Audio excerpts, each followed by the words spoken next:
Olá, seja bem-vindo à primeira aula do módulo de Planejamento e Controle de Estoques. Nessa primeira aula, a gente vai ver os conceitos gerais e teoria dos estoques. Então, quais os objetivos em se fazer algum controle, de estoques? Primeiro, o que está aí, adotar a estrutura de custos enxuta, possibilitando a prática de preços mais competitivos no mercado. Melhorar o fluxo de caixa da empresa ao realizar compras assertivas e aumentar a satisfação dos clientes e de vendas ao garantir a disponibilidade do produto. Esses três primeiros itens a gente já pode entender como uma maneira de enxugar a empresa, fazer com que ela trabalhe de forma mais organizada, com relação, é claro, que a gente está olhando somente para os estoques. É fácil entender, com o decorrer do quanto você absorve, dos ensinos ao longo do curso, que quando você controla os estoques de uma empresa, na verdade você já está atuando em outros conceitos, por exemplo, da cadeia de fornecimento, ou de suprimentos para a sua empresa. E também em políticas com os clientes. Você vai trabalhar com o seu fornecedor, vai trabalhar também com o seu cliente para fazer o melhor controle de estoques possível, para a sua empresa. Então, a gente vai entender, até o final desse módulo, que a teoria de estoques ela não está restrita apenas à sua empresa. Quando você vai fazer o melhor controle de estoques para a sua empresa, você vai ter que negociar com o fornecedor, vai ter que negociar com clientes também. Tá? Bom, e um dos objetivos principais, é claro, é automatizar o controle, o quanto mais você consiga deixar a cargo de software e de outros equipamentos, de hardware, para fazer esse controle, melhor. Quanto menos o erro humano presente, mais confiável então esses dados se tornam, mais confiável é a informação que é trazida e as decisões são tomadas, sem dúvida com relação se os dados que você está analisando, se os dados que estão alimentando o software realmente fazem sentido com aquilo que está acontecendo na empresa. Então isso facilita muito, porque um dos grandes problemas para um tomador de decisão é se ele confia ou não nos dados que estão aparecendo na tela do computador, no que dizem respeito, nesse caso, aos estoques da empresa. Bom, alguns conceitos, então, na literatura, por exemplo, vamos pegar um autor bastante famoso, um livro bastante conhecido dos engenheiros de produção, dos administradores de empresa, Slack, lá desde o livro lá em 2002 pelo menos, ele define que estoque é a acumulação armazenada de recursos materiais em um sistema de transformação. Então, claro que não é a única definição que se tem de estoques, e dependendo do que você está olhando, o estoque não é só em um sistema de transformação. Você tem lojistas, por exemplo, uma loja de roupas, também mantém estoques. Estoques normalmente somente de produto final, ela compra um produto, não há transformação nenhuma, e vende esse produto para os seus clientes. No caso do Slack, como eu comentei, mais voltado para cursos de produção e de administração, o estoque, com uma acumulação armazenada de recursos materiais em um sistema de transformação, ele está dando uma ênfase maior na matéria-prima. Tá? Mas não é só a matéria-prima. Estoques também em uma empresa de transformação, a gente vai ver, existem pelo menos 4 tipos de estoque, e um deles é o produto final também. Tá? Bom, qual a principal função de se manter estoques numa empresa? Seja de matéria-prima ou de produto final, por exemplo. A principal função é garantir a segurança da empresa frente às incertezas da demanda. A gente sempre vai ter oscilações no mercado. Então, você pega aí essa crise que teve de Covid, o que aconteceu com os mercados em geral? Alguns foram favorecidos, então eles tiveram uma demanda muito mais alta do que aquela que eles estavam esperando. Outros mercados tiveram uma demanda reprimida, né? Muito menos do que aquilo que eles estavam prevendo para aquele momento. Só que a gente está falando também de um problema muito sério que veio de repente, né, para a maioria dos países. Então isso causou uma instabilidade muito grande. É claro que existem, no mercado que está sem grandes problemas políticos ou pandemias, né, etc., desastres naturais, que é a maior parte do tempo da maioria dos países, por exemplo, você vai conseguir fazer uma certa previsão, né, de acontecimentos. Então, previsões de demanda futura, onde o seu produto vai haver uma maior ou uma menor demanda em determinados meses possivelmente, e você consegue então se preparar o seu fornecedor para disponibilizar o seu produto para o cliente, sem excesso, para que você não tenha que administrar esse excesso como estoque, né? E de maneira também que o cliente não fique sem o produto. Então, qual a probabilidade do produto estar disponível para o consumidor no momento da compra, de acordo com o nível de serviço da empresa? É quase impossível determinar que a empresa ela vai ter um nível de serviço sempre, né, de 100% do seu produto, sem que ela arque com custos altos de estocagem. Então, se você pensar em uma empresa de informática, de hardware, né, ela vai precisar estocar bastante itens de hardware para sempre conseguir suprir em 100% os seus clientes. Caso contrário, qualquer pico de demanda não esperado vai fazer com que ela não consiga atender. Então, para ela atender, ela tem que fazer uma previsão dessa demanda, né? E estar sempre com um estoque de segurança suficiente para atender qualquer pico inesperado. Então, um exemplo do que aconteceu com a pandemia de Covid foi que, logo no início, as webcams desapareceram do mercado, né? Porque as pessoas tinham seus computadores, mas era um computador para trabalho, né? Que muitas vezes só exigia ferramentas de escritório simples, né? E de repente começaram a precisar participar de reuniões. E para participar de reuniões, esses computadores já tinham que ter um nível um pouquinho mais elevado, né? Inclusive uma câmera de melhor qualidade. E essas câmeras de melhor qualidade foram exigidas principalmente para aqueles professores que estavam dando aula num quadro, por exemplo. Melhor do que isso que eu estou fazendo, né? Aqui eu estou com uma câmera de qualidade razoável, mas o quadro que eu estou gravando com o meu rosto, ele é muito pequeno e não carece de grandes detalhes. Agora, um professor que está usando uma lousa e quer ali mostrar com pincel atômico ou giz, né, alguma equação matemática, por exemplo, o nível de nitidez da imagem precisa ser muito maior. Então, câmeras de boa qualidade desapareceram do mercado muito rapidamente e sobraram de resolução inferior, né, que não atendia a necessidade de boa parte desses professores, de boa parte dessas pessoas que trabalham em escritórios de empresa, que acabaram deixando os escritórios da empresa para trabalhar home office, né?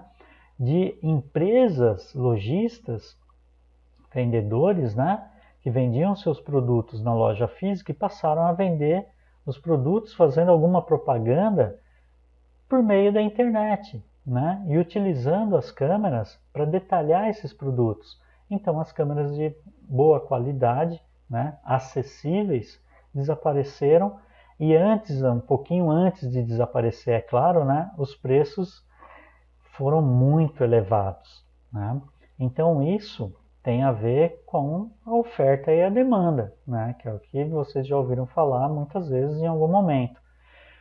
Quando você tem muita demanda e pouca oferta do produto, o que vai acontecer é que o preço do produto eleva, né? Então, quando um país como a China resolve importar carne do Brasil em quantidades muito grandes, fatalmente o que vai acontecer no nosso mercado interno é que o preço da carne vai ficar muito elevado para os brasileiros, né? Claro que o chinês está pagando ainda mais caro do que o brasileiro por essa carne, mas são moedas diferentes, né? A gente tem um custo que para eles talvez seja viável, mas para o brasileiro não. Você está falando de um país onde tem um número de habitantes muito maior do que o do Brasil, e se eles forem tentar consumir a mesma quantidade de carne que o brasileiro consome hoje, já significa que o preço da carne no Brasil vai ficar muito elevado, né? O que não vai valer a pena? Ir até na China para tentar comprar a carne lá na China, a carne brasileira na China, porque provavelmente lá estará mais caro do que aqui. Só não estará se tiver algum recurso, né, que o governo, alguma forma do governo fazer com que o preço lá fique menor. Caso contrário, não há como, né? Ele é um custo maior. Talvez não por conta da moeda também, mas enfim, para o brasileiro não vai valer a pena comer lá na China. Então, essa questão de oferta e demanda, ela existe para vários tipos de empresa, para vários produtos, mas essa regra nem sempre é tão fácil de ser praticada em alguns tipos de setores. E um deles, por exemplo, é o de construção civil. Tá? Então eu vou utilizar alguns exemplos aqui nas telas vindos da construção civil, porque é uma característica de mercado um tanto diferente da automobilística, por exemplo, um tanto diferente da têxtil, né? Então é sempre bom a gente ter exemplos de setores industriais diferentes, né, ao longo do curso. Então eu vou dar um pouquinho de ênfase em construção civil, mas é claro, vou falar aqui também da indústria automobilística. Bom, quais os tipos de estoques então que nós temos? Então, segundo Correia, lá no livro da edição de 2005, existem 4 tipos básicos de estoque. O primeiro, aquele que a gente já ouviu falar muitas vezes esse nome, né? De matérias-primas e componentes que são comprados. Matéria-prima que vai no processo de transformação, componentes que são comprados que vão no produto, mas que não são transformados dentro dessa empresa. O segundo, material em processo, produto acabado. E o quarto, materiais e peças para reposição. A gente vai ver em melhores detalhes então cada um deles. Matéria-prima, talvez o mais simples, o que a gente mais tem ouvido falar, né? São materiais a serem processados que farão parte do produto final. Então, agora tomando como exemplo a indústria da construção civil, mais especificamente uma empresa de pré-fabricados, ela pode produzir uma laje chamada laje alveolar, como está aqui no desenho. E essa laje alveolar, ela contém ferro, cimento e pedra em sua composição. Pelo menos esses 3 itens. Então, a empresa precisa manter um estoque de ferro, um estoque de cimento e um estoque de pedra para fabricação, dentre vários itens que a empresa produz, também para a laje alveolar. Então, o estoque de ferro, de cimento e de pedra são estoques de matéria-prima, porque esses elementos eles vão ser, de certa forma, transformados para que a laje alveolar tome forma. É um pouquinho mais estranha a questão do ferro, mas o ferro também ele vai ser moldado, né? Ele não vai, do jeito que ele chega para a empresa, ele não vai ser colocado na laje, ele vai ser cortado, vai ser dobrado, às vezes soldado, né? Então há um pouco de transformação nesse material ainda, menos do que na areia, no cimento e na pedra. Indústria de grãos eletrofundidos que fazem abrasivos, por exemplo, esses materiais eles são fundidos, né, num forno. No caso dessa indústria de construção civil, normalmente isso é feito a frio, né, um processo de secagem, que vai fazer com que esses materiais fiquem unidos. Esses são exemplos de matéria-prima. E material semi-acabado, estoque de material semi-acabado. O que é bem um material semi-acabado? Vamos pegar como exemplo, continuar na construção civil, né, assim, empresa de pré-fabricados. Esses componentes são componentes já processados, tá? Veio a matéria-prima como matéria-prima e ele sofreu algum processo já de transformação, mas ainda não foi incorporado ao produto final, tá? Então, no caso dessa empresa de pré-fabricados, ela utiliza muitas armações, né? O ferro que chega lá, ele é moldado, né? Ele é cortado, ele é moldado, ele é soldado para que seja então transformado em forma de treliças e outros tipos de armações que é específico ali da área, né, de construção civil. Okay? Então, por exemplo, aqui a gente está vendo uma armação que pode vir a ser utilizada na fabricação de estacas e um outro exemplo aqui que pode ser uma sapata, né? Então, itens da construção civil, estoque de semi-acabados. Algo que eu peguei da matéria-prima, já fiz uma pré-transformação, mas ainda não é um produto final. Material em processamento ou espera de processamento. Então existem estoques que não é um produto, não vou considerar como um produto semi-acabado exatamente, vou considerar como um material em processamento. Então, que material é esse que está em estoque? Isso é um pouco, pode parecer um pouco estranho você falar que ele está em estoque, porque na verdade ele está em processamento, né? Então é muito comum dentro da empresa as pessoas se referirem em estoque como um produto que está, por exemplo, no almoxarifado, um produto que está parado. Mas aqui a gente está lembrando que um produto em processo também deve ser contado com relação ao que se tem em estoque de determinado produto.